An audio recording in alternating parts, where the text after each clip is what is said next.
Oi, nono ano, chegamos à nossa reta final, a nossa última videoaula do ano de 2020, isso mesmo. Vamos terminar, vamos falar mais um pouquinho, na verdade não vamos conseguir terminar, né?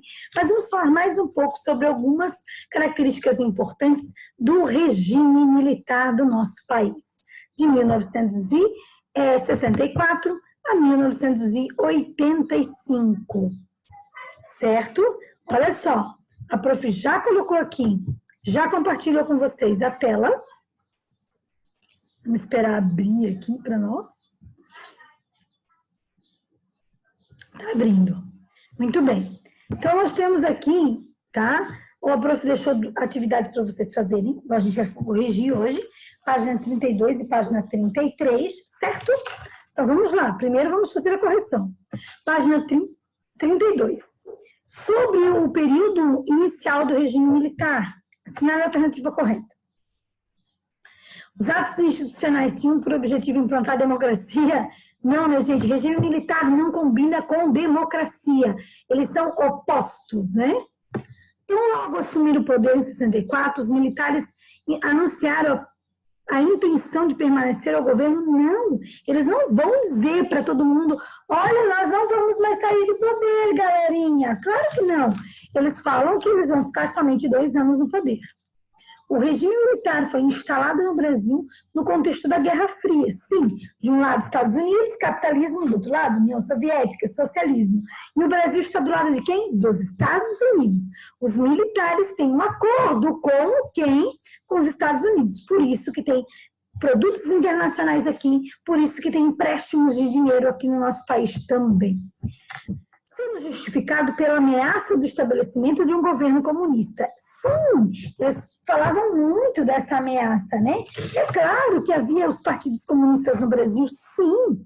Havia movimentos socialistas, sim, também, tá? E aí as guerrilhas, tanto as guerrilhas no campo quanto as guerrilhas urbanas, né, demonstravam isso. Isso acelerou, fazendo com que o regime militar falasse dessa ameaça. Certo? Então, a alternativa certa, alternativa C. Nós temos uma questão do Enem também, galera. Olha o Enem aparecendo aqui. Tá? Olha só, ato institucional número 5.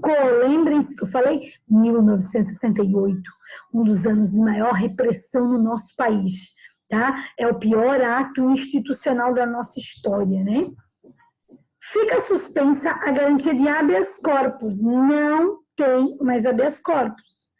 Nos casos de crimes políticos contra a segurança nacional, a ordem econômica, social e a economia popular. Excluem-se de qualquer apreciação judicial todos os atos praticados de acordo com este ato institucional e seus atos complementares. O ato institucional número 5 é considerado por muitos autores o golpe dentro do golpe, porque é o pior ato institucional que tem. Nos artigos A e 5 selecionados, o governo militar procurou limitar a atuação do Poder Judiciário, porque isso significava o quê? O que esses atos institucionais significam, gente? Ampliação dos poderes do Executivo. Quem é que comanda o presidente? Quem é que comanda o militar? Ou seja, o poder executivo. Certo, galerinha? Cultura e resistência. Vai haver resistência? Claro que vai haver. As guerrilhas é uma forma de resistência, as músicas também vão ser uma forma de resistências. Letras de músicas, filmes, peças de teatro, por mais que houvesse censura, por mais que houvesse um rígido controle de tudo, é claro que haviam obras que apresentavam uma crítica ao que estava acontecendo, certo? Haviam as chamadas canções de protesto, né? Chico Buarque de Holanda, Geraldo Vandré, são autores e artistas, né, que propunham essas músicas de protestos. É claro que tinha, além das músicas de engajamento, as músicas que questionavam, havia um movimento chamado da Jovem Guarda, que é o movimento do Roberto Carlos, da Vanderleia, certo? Do Erasmo Carlos. Esses movimentos que é um movimento chamado da Jovem Guarda, eles não estavam preocupados em criticar o governo. A música deles era uma música para as pessoas ouvirem, simplesmente curtirem, certo? E eles recebiam muitas críticas por conta disso, obviamente, mas era decisão deles, enfim, né, de praticar e de praticar a música, né, o exercício aí da importância do aspecto cultural sem fazer nenhuma crítica à sociedade. O Roberto Carlos tem uma música nessa época que vocês já devem ter ouvido que diz assim: só quero que você me aqueça nesse inverno e que tudo mais vá pro inferno. Ou seja, ele não está se importando com nada, diz a música, né? Então, nós vamos ter o movimento negro, certo? Vamos ter censura, vamos ter a Black Music, né? Aí o Tim Maia, o Tony Tornado, né? Ali, aparecendo eles ali durante esse período. Havia muitos festivais musicais nessa época. Tem o The Voice hoje, que é um festival musical, na verdade, nesses padrões, claro, um pouco diferente, né? Mas os festivais aglomeravam muita gente. O cinema também é chamado de cinema novo, daí algumas produções cinematográficas denunciavam o que estava acontecendo no Brasil, né? Nós vamos ter nessa época também o Mazzaropi, tá, gente? E o cinema do Mazzaropi, que torna-se uma chamada chanchada, né? E ele torna-se ele torna-se um grande produtor cinematográfico, ganha muito dinheiro, certo? Os cinemas lotam para ver o Mazzaropi.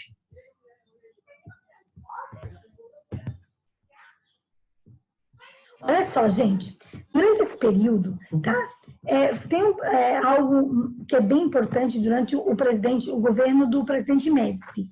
Quero que vocês se antenem a uma questão em particular aqui. Durante o regime militar, a gente vai ter um período durante o regime militar chamado de milagre econômico, de 1969 a 1973. Então, quando a gente fala de milagre econômico, é todo o regime militar? Não. É só de 1969 a 73, é no governo do presidente Médici. O que é esse milagre econômico? O nome já nos traz algumas, né? Já nos suscita algumas questões, né? Milagre econômico, né? Ou seja, coisas boas, né? Em que setor? Na economia, tá? Milagre econômico ligado à questão econômica, ou seja, ao desenvolvimento econômico do nosso país. É um período que o Brasil cresce a taxas muito altas, certo? Olha só, o produto interno bruto atingiu 14%, certo? E o Brasil cresceu a mais de 8% ao ano, certo? O que acontece?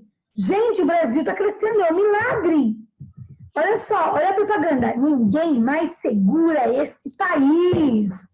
Ou seja, havia duas propagandas nessa época. Brasil, ame-o ou deixe-o. Ou você aceita o Brasil como está, você vaza daqui, sai daqui. E a propaganda, ninguém segura mais esse país. Ou seja, dizendo que o Brasil está crescendo. Realmente cresceu. Sim, realmente cresceu.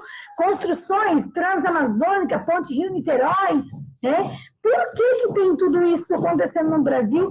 E por que tem esse crescimento chamado milagre econômico? Tá? Por conta do dinheiro dos Estados Unidos. Certo? Então, lembra que eu falei que houveram uma série de empréstimos estadunidenses? Esses empréstimos foram utilizados e como resultado, certo? O resultado do crescimento do nosso país. Tá? Olha só, gente, só quero mostrar uma coisa para vocês. Importante. Olha só, o presidente Médici está aqui. Nós vamos ter o presidente Geisel e o presidente Figueiredo ainda. Né? Castelo Branco a gente já falou, Costa e Silva a gente já falou, estamos no terceiro, presidente Médici. Olha, tá vendo a evolução do PIB? Tá vendo as questões importantes?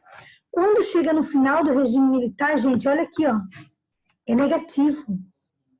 Porque não vai mais ter tanto dinheiro dos Estados Unidos. Vamos ter que pagar a dívida.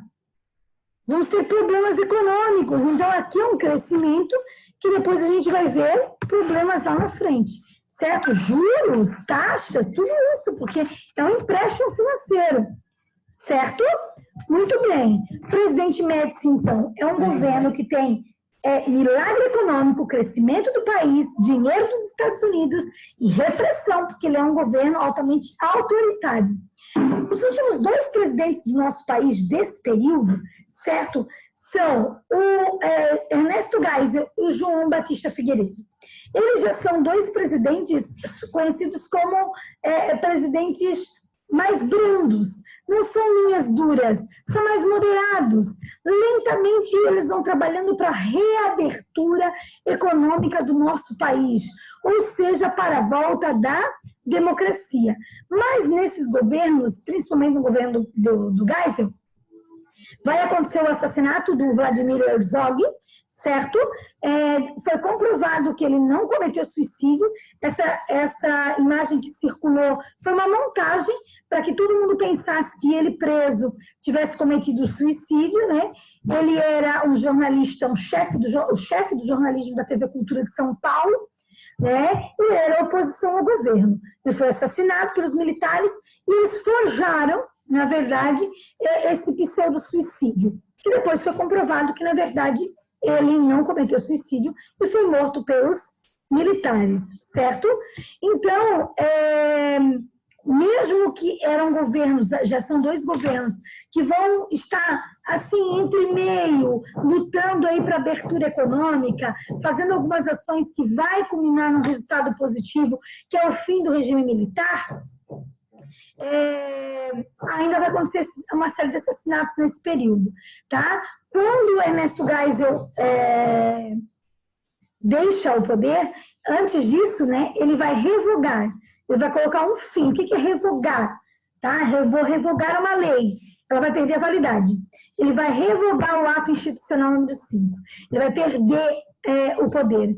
Era o principal instrumento aí de abuso de poder dos militares, que em 1978 o Geisel revoga, certo? O João Batista Figueiredo, então, também é o presidente mais brando, que lentamente vai abrindo essa abertura para que acabe esse regime militar. Vai sofrer muita crítica por conta disso. Os militares linha dura não querem que o regime militar acabe, então ele vai ter muito enfrentamento interno, né? Em 1979, ele decreta a lei da anistia. Essa lei também é muito importante, tá, gente? O que é a anistia? É o perdão dos pecados. Ou seja, é o perdão aí dos crimes políticos. Aqueles que estão exilados podem voltar para o Brasil, certo? Aqueles que eram perseguidos pelo regime podem voltar para o país. Certo? E vai começar um movimento muito importante, chamado Movimento Diretas Já, certo? Esse movimento é um movimento que luta pelo fim do bipartidarismo, pela volta do pluripartidarismo, pela volta dos partidos políticos e por, principalmente, eleições diretas para presidente. Movimento Diretas Já. É um movimento que a galera está na rua, nas ruas de São Paulo, do Rio de Janeiro, de Minas Gerais, de todas as capitais do Brasil, lutando, se manifestando contra o regime militar em favor do quê? Da volta da democracia. O Sarney, o Ulisses Guimarães, o próprio Lula, certo? O Leonel Brizola, todos eles estão na rua falando da importância da volta do regime democrático para o nosso país, certo? Eles tinham um slogan: 1, 2, 3, 4, 5 mil, queremos eleger o presidente do Brasil, certo? Era o slogan deles, daí um movimento chamado Movimento Diretas Já, certo? Aqui, gente, essa imagem é da Transamazônica. Galera, é um projeto gigantesco, que até hoje não está pronto ainda, até hoje. 2020, a Transamazônica não está pronta ainda. Eles queriam cortar todo o Brasil até o Peru, certo? Cortando a floresta amazônica. Então, um projeto que recebeu inúmeras críticas, porque realmente cortou a floresta amazônica, mas hoje é uma das Hoje é uma das rodovias muito importantes do Brasil para escoamento de produtos, só que na parte nordeste ela está toda pavimentada, na parte norte ainda não tem pavimentação na parte norte. Então, quando chove, fica esse caos que está aqui, ó. Essa aqui é uma imagem de 1972, tá? Mas atualmente, em 2020, se você chove muito na Transamazônica, os caminhoneiros, né? Porque vocês sabem que a importância dos caminhoneiros na economia brasileira é gigantesca.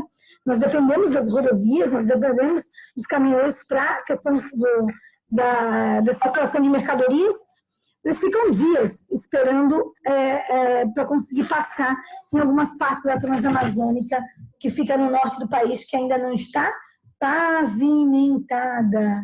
Certo, galerinha? A atividade, então, é o que aprendi. Espero que vocês tenham compreendido algumas das questões principais desse regime, que é o regime militar. Certo? Um beijo no coração de cada um de vocês.